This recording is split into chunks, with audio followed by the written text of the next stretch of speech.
মরুভূমির সুস্বাদু ফল এখন বাংলার মাটিতে।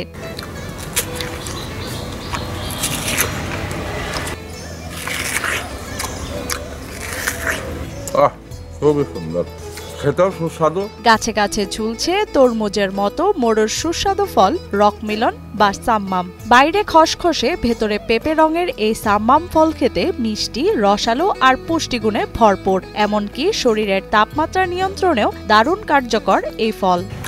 অসাধারণ, সেই টেস্ট। সৌদি আরবের মরুভূমির ফলটা আমাদের ঝিনাইদহে চাষ হচ্ছে।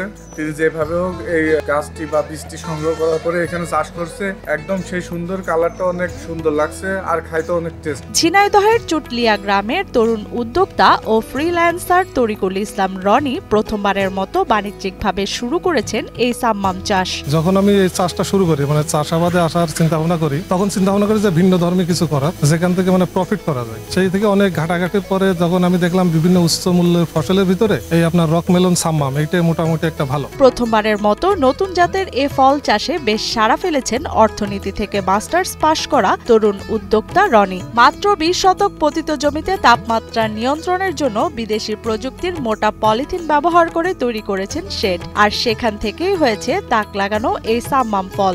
এখন আছে আপনার 20% মতো জমিতে চাষ করে। এরপরে ইচ্ছা আছে আরো দেখি জমি আছে, সেগুলো দেখা যায় 2.5 বিঘা 3 বিঘা এরকম বাড়ানো। কৃষিতে ভিন্ন কিছু চাষ করার আশায় মূলত একটি কোম্পানি থেকে পরপর 2 বছর রকমিলন বা সাম্মামের বীজ সংগ্রহ করেন রনি। এরপর শেডের ভেতরে মালচিং পদ্ধতি ব্যবহার করে এই ফল চাষ করেন তিনি। বিভিন্ন জায়গায় কোর্স করি কোথায় ভালো বীজ পাওয়া যায়, সেই হিসেবে একটা কোম্পানি থেকে বীজ নিয়ে এসে গত বছর করছিলাম এবং এবছরও করছি। মরু অঞ্চলের সুস্বাদু ও মিষ্টি জাতের ফল সাম্মাম দেখতে অনেকটা বেল কিংবা বাতাবি লেবুর মতো হলেও ভেতরে দেখতে অনেকটা বাঙ্গি বা পেঁপের মতো। যে আরব দেশের এই ফল বাংলাদেশের মাটিতে চাষ হচ্ছে এবং এই ফল যে এত সুস্বাদু, এবং এই ফল খেলে অনেক ধরনের রোগ থেকে মুক্তি পাওয়া যাবে। সাম্মাম ফলের গাছে সামান্য সার ও কীটনাশক দিলে তেমন কোনো রোগবালাই হয় না। চাষের জন্য শেড করে দিলেই মাত্র 1.5 মাসের মধ্যে ফল আসতে শুরু করে গাছে। এরপর 3 মাসের মধ্যেই পরিপক্ক হয় সাম্মাম। শেড করে যদি তৈরি করা যায় তাহলে 12 মাস চাষ করা যায়, কিন্তু আপনার যদি শেড বাদে করেন তাহলে আপনার ফেব্রুয়ারি বা মার্চ, শেড থাকলে 12 মাসই করা যায়। তাপ যত ভালো হবে ফল তত বড় হবে, কারণ এটা মরুভূমির ফসল, তাপ ভালো হলে ফলনও বেশি হবে, তার জন্যই শেড করা। আপনার দেখেন উপরে আরো তাপ যদি বেশি অতিরিক্ত হয়ে যায়, শেড নেট দিয়ে আছে, এর কারণে এই শেড নেটটা আপনার তাপও কমানো যায়।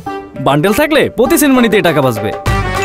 বিকাশ সেনমানি বান্ডেল কিনে জিতুন প্রতি লেনদেনে। সাম্মাম ফল সাধারণত 2 থেকে 2.5 কেজি ও 5 কেজি ওজনের হয়ে থাকে। প্রতি কেজি সাম্মাম খুচরা 2 থেকে 250 টাকায় বিক্রি করা হয়। খরচের তুলনায় এই ফলের দামও বেশি, তাই লাভও হয় বেশি। আল্লাহর রহমতে ফলটা খেতেও অনেক সুন্দর এবং সুস্বাদু, আর ফলটা যদি ভালোভাবে চাষ করা হয় তাহলে ফলনও ভালো এবং লাভও হয়। এদিকে মিষ্টি জাতের ফল সাম্মাম ইতোমধ্যে এলাকার মানুষের কাছে বেশ জনপ্রিয় হয়ে উঠেছে। ভিন্নধর্মী এ ফল যেন নজর কাটছে সাধারণ মানুষের। ব্যাপক চাহিদা থাকায় পাকার সঙ্গে সঙ্গে ক্ষেত থেকে বিক্রি হয়ে যাচ্ছে রসালো এই ফলটি। অনেকেই বলছেন এটি খেলে মুক্তি পাওয়া যায় বিভিন্ন রোগ থেকেও। পাইলসের সমস্যাও এই ফল থেকে সমাধান পাবে। ফলের মাধ্যমে আমরা ভালো প্রফিট করছি।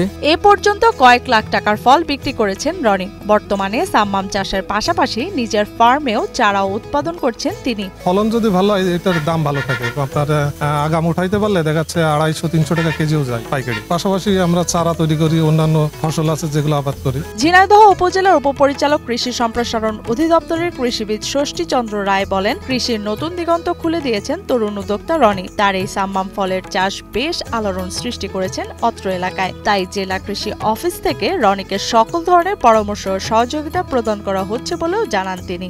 আমরা নতুন ফল হিসেবে এর চাষাবাদের জন্য কারিগরি পরামর্শ এবং সহযোগিতা প্রদান করে চলেছি। অনেক শিক্ষিত যুবক এই ফল চাষাবাদে যে ঝুঁকছেন এবং এর চাহিদা রয়েছে, আমরা আশা করছি আগামীতে এই ফলের আবাদ বৃদ্ধি পাবে। শিক্ষিত যুবক উদ্যোক্তা হিসেবে ফলের চাষ শুরু করেছেন। আমরা ফল চাষাবাদের জন্য কারিগরি সহযোগিতা এবং পরামর্শ প্রদান করে চলেছি। আমরা আশা করছি এই ফল আবাদ করে অনেকে লাভবান হতে পারবেন।